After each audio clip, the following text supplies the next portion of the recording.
Hey, I'm Melissa. And I'm Whitney. We started this true crime podcast over a glass of wine and quickly turned from true crime listeners into true crime advocates. So get comfy, pop a cork, and grab a glass because we have work to do.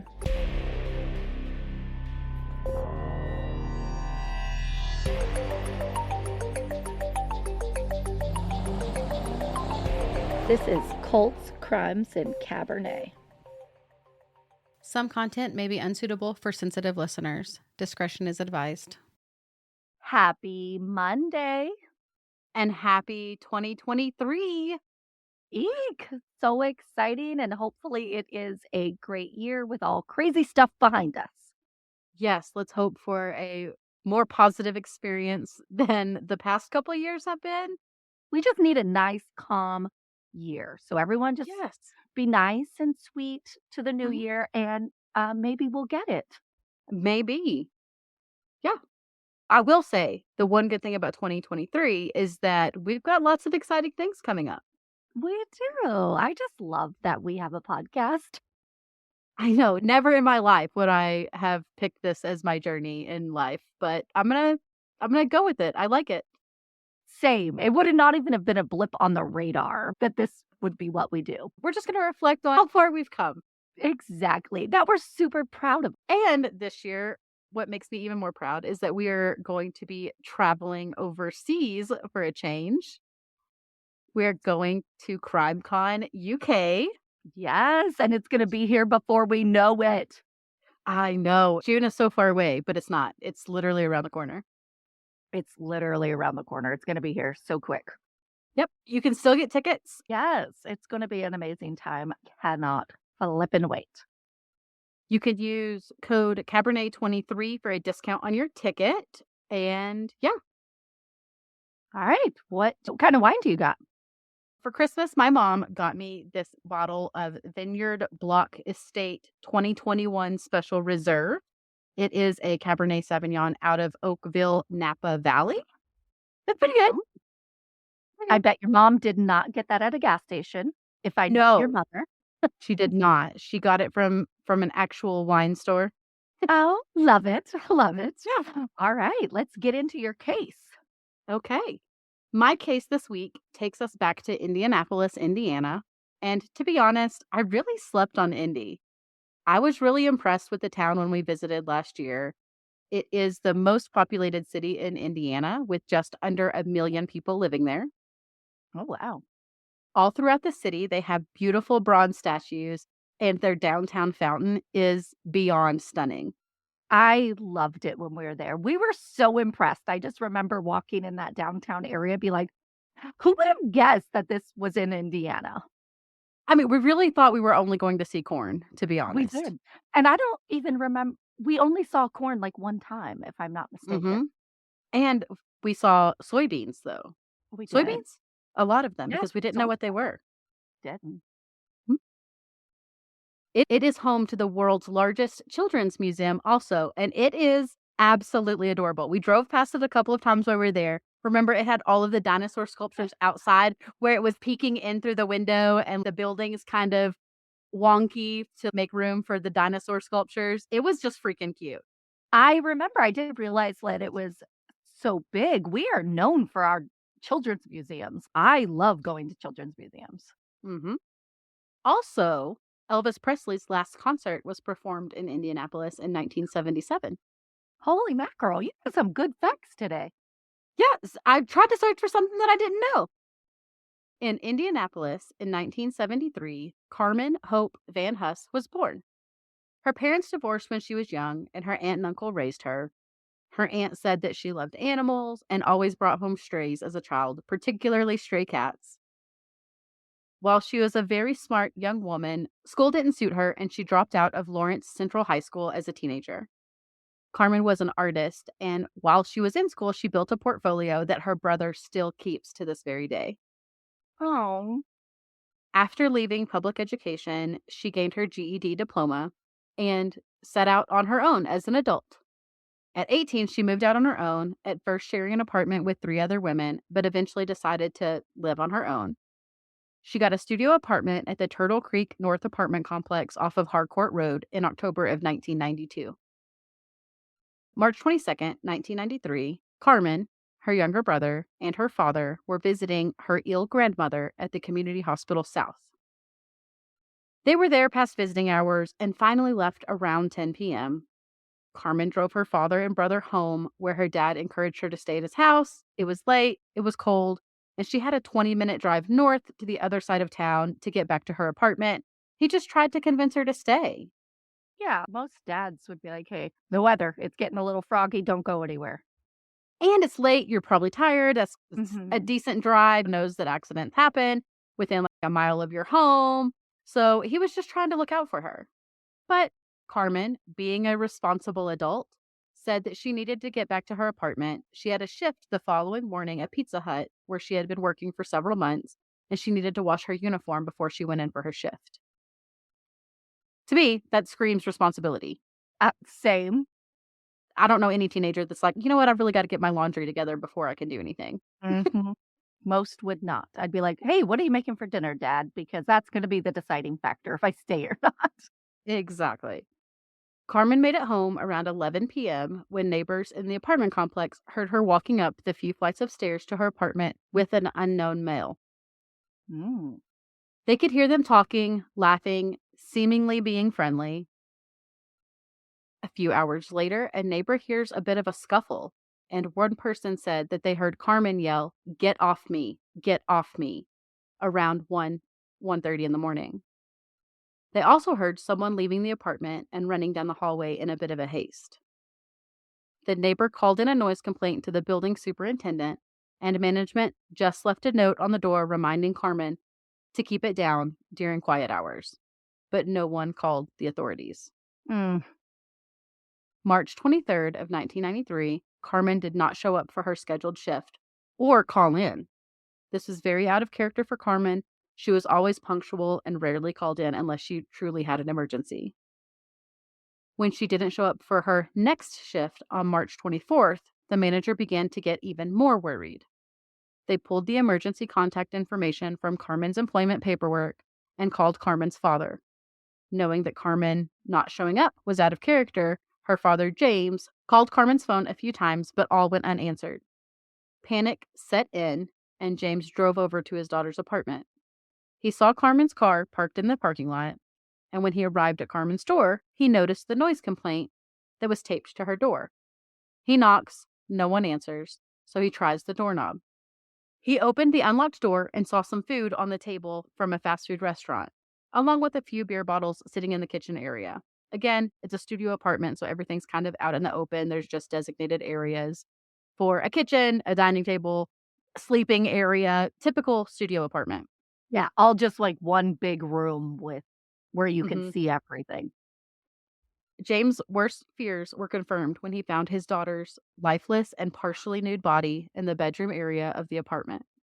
Oh, shoot. Carmen appeared to have been sexually assaulted and stabbed multiple times. He called law enforcement and they came in to process her apartment. Authorities stated that there appeared to have been a struggle, but robbery didn't seem to be the motive.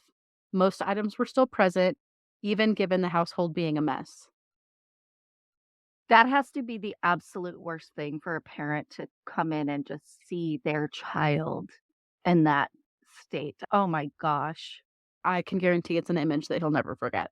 Yes.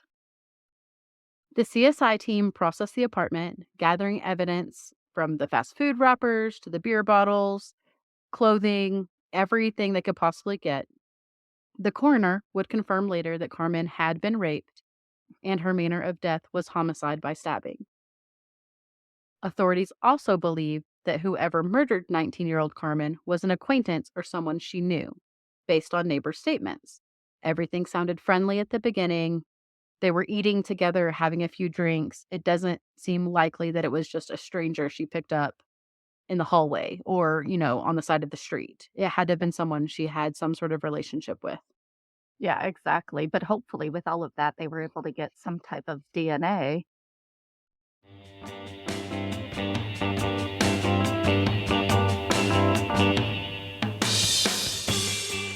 What introduction did you have? Oh, I just had a little, you know me, Extra? a little, or are just people not enough sometimes? You never know. But our new podcast is called Mystery Incorporated. So I love a good theme and I love to run with a good theme. So I started off a little, hey, gang.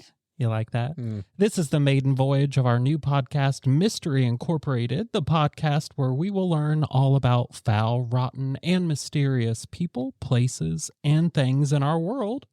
We are your host, my brother Shane Waters, the host of Foul Play, and I am Joshua Waters, the host of Rotten to the Core, and a queen with a fascination for the supernatural. If you enjoy talking about murder, aliens, shady mysteries, legends, and of course, the occasional tea, then Mystery Inc. is the podcast for you. Together, Josh and I travel in our Mystery Machine Tesla, scouting out some of the world's best mysteries to share them here with you on Mystery Inc., which can be found wherever you listen to podcasts.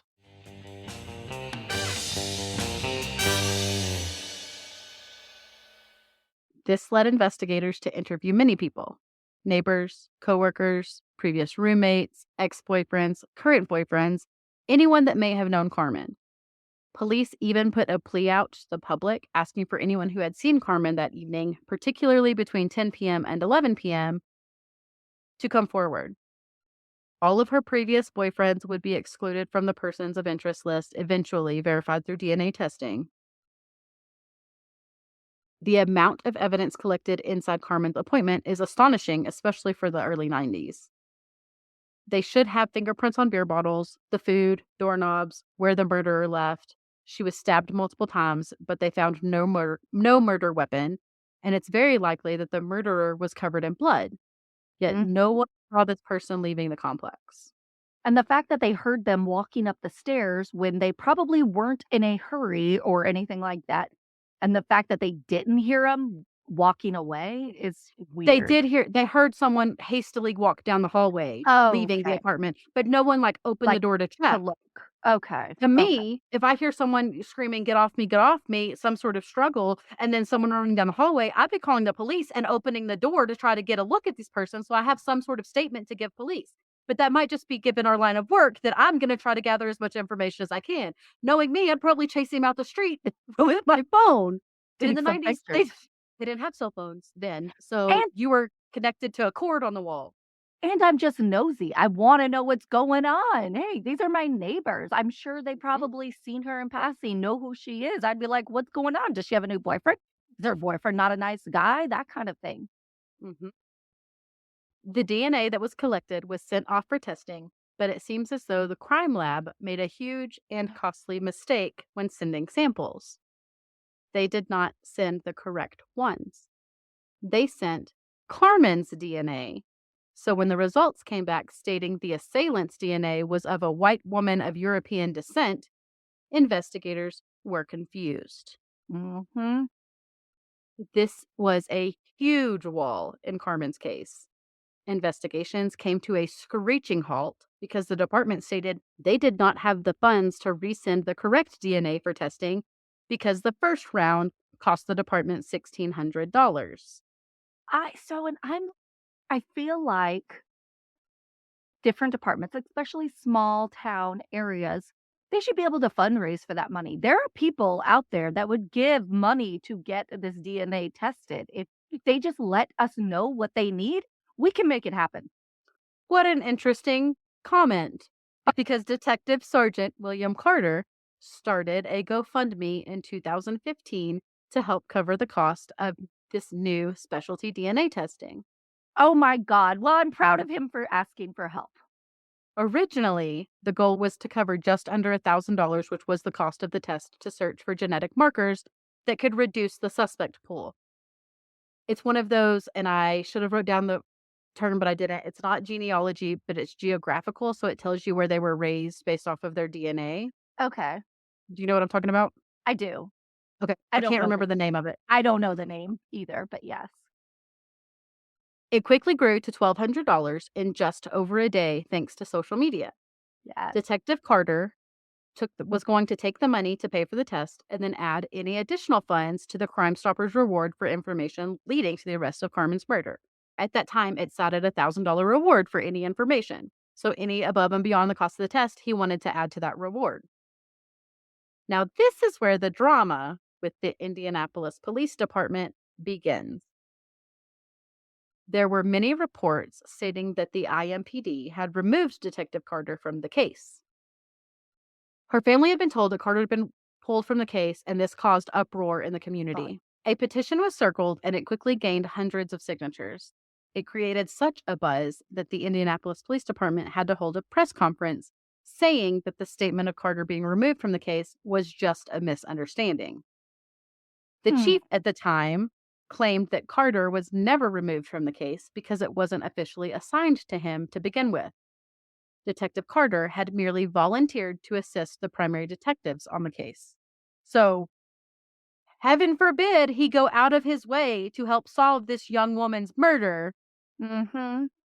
Technically not even on the clock. It sounds like he's not even being paid to cover this case. He's just helping out.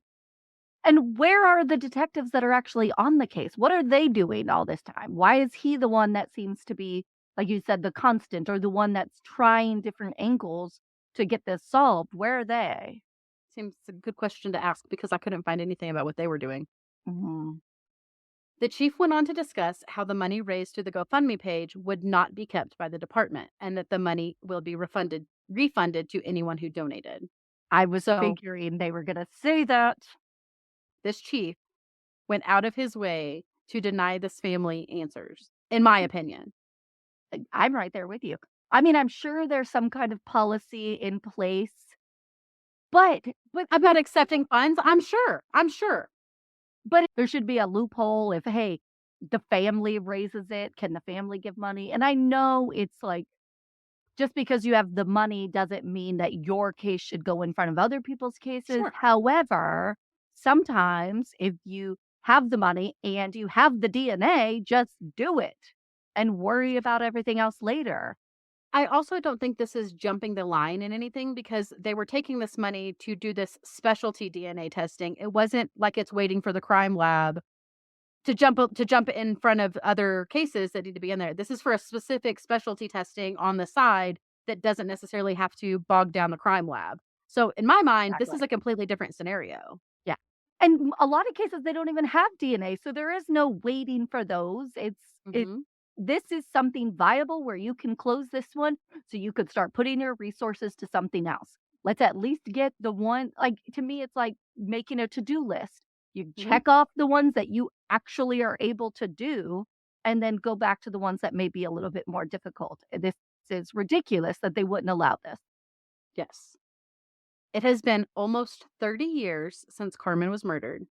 The DNA profile from the male that assaulted her has remained on file and it has not been matched to anyone in the system.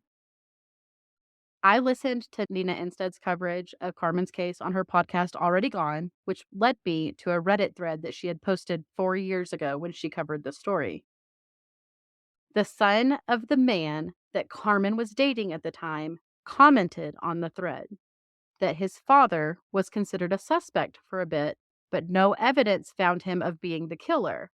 But he made other comments about how he was a bit of a manipulative person and that he treated his mother the same way that he believes he had treated Carmen.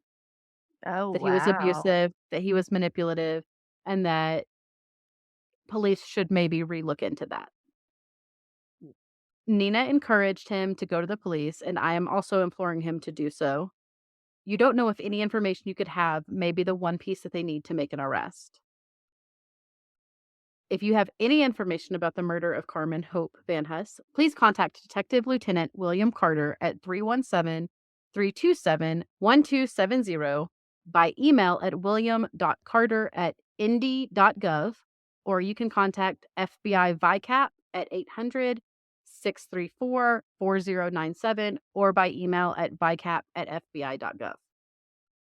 Wowzers.